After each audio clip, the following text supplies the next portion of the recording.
देखिए, आत्मा के अच्छे भले ज्ञान योग में चल रहे होते हैं, कुछ कारण बनते हैं जिस कारण से पांव खिसकता है। सबसे पहला, निश्चय हिलता है। निश्चय हिल सकता है, चाहे स्वयं से जाए, चाहे बाबा से जाए, चाहे रथ से जाए, चाहे ड्रामा से जाए, चाहे ज्ञान से जाए, कोई न कोई रीति से निश्चय हिलता है। ज्ञान में डाउट आता है तो निश्चय हिलता है, तो फिर जरूर है पांव नहीं रहेगा। दूसरा, सूक्ष्म अहम होता है। अगर अहम होगा तो भी धोखा मिलेगा, आज नहीं तो कल धोखा मिलेगा। क्यों बाबा कहता है अहम नहीं रखो? 3 चीजें हैं, निराकारी, निर्विकारी, निरहंकारी। एक और ऐड कर लो, निराधारी।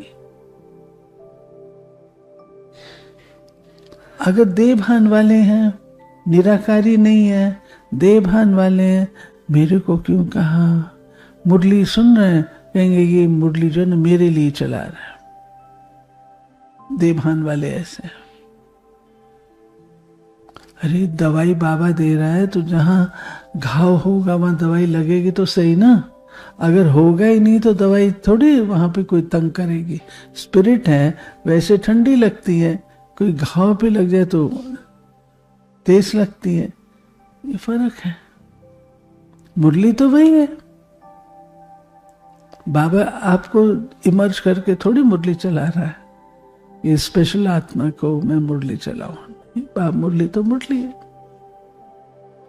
तो ये भी डाउट आता है। तो सूक्ष्म देह भान होता है, बहुत होता है देह भान वाला। ये क्यों कहता है बाबा फीलिंग में नहीं आओ? क्यों कहता है?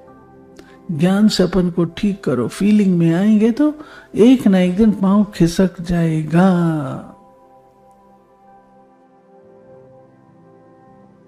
मेरी 10 जनों के बीच में इंसल्ट कर दी, बस छुट्टी। मैं क्यों?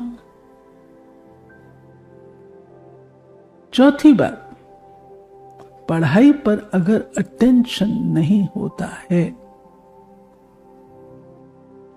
प्राप्ति का अनुभव नहीं होता है, तो खोखलापन और खालीपन महसूस होता है कि मैं चल तो रही हूं लेकिन मुझे कोई प्राप्ति नहीं है।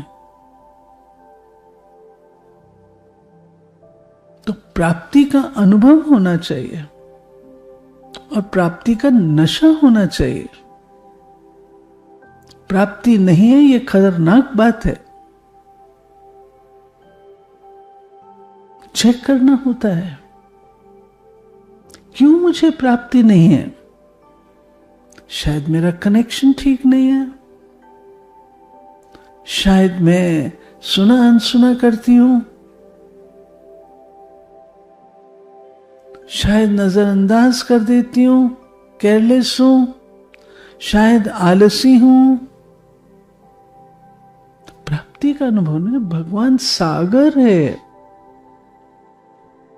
और सागर से प्राप्ति का अनुभव ना हो तो कहीं ना कहीं कुछ ना कुछ गड़बड़ है।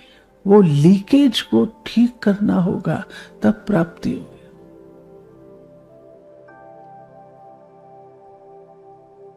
पांचवी बात, पर चिंतन। पर चिंतन के लिए कहा गया पतन की जड़ है।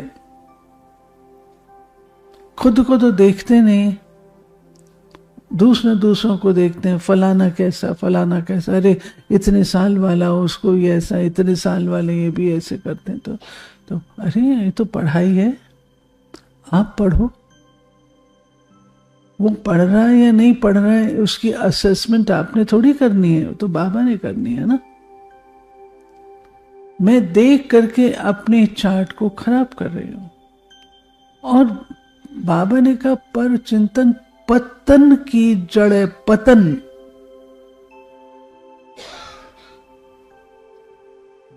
ये सब बोलने की बात नहीं है, जरा से इसके ऊपर ध्यान दीजिए। पर चिंतन पतन की जड़ है। पतन माना बिल्कुल खत्म। इतना खतरनाक है पर चिंतन। तो बाबा के इसलिए पांव खिसक जाते हैं, पांव खिसक जाते हैं। लक्ष्य विहीन जीवन, छठी बात, जीवन का लक्ष्य नहीं सेट किया। आज बाबा की मुरली की शुरुआत हुई, लक्ष्मी नारायण को वरने लायक हो। अगर लक्ष्य ही नहीं है जीवन का तो कैसे होगा? इधर भटक उधर भटक कैसे होगा?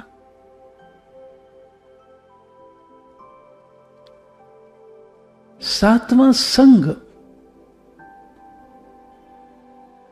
अगर संग कमजोर है तो आपके ऊपर असर आएगा। अगर संग ठीक है तो इसलिए संग का भी प्रभाव पड़ता है, जबरदस्त प्रभाव पड़ता है। आठवां, अपनी कमियों के प्रति आंखें बंद। तो कहीं ना कहीं विकर्म होता है, विकर्म होगा तो उसका बोझ होगा। क्योंकि रोज क्लास में बैठेंगे तो वही बातें तो ऊंची सुनेंगे ना, तो विकर्म किया हुआ बैठ ही नहीं सकता, हलबल में आएगा, हलबल मचती है। आप लोग सोचते हो हम क्लास से उठ करके चले गए, वो सब निशानियां बताता है। हमारी हर एक्टिविटी निशानी बताती है।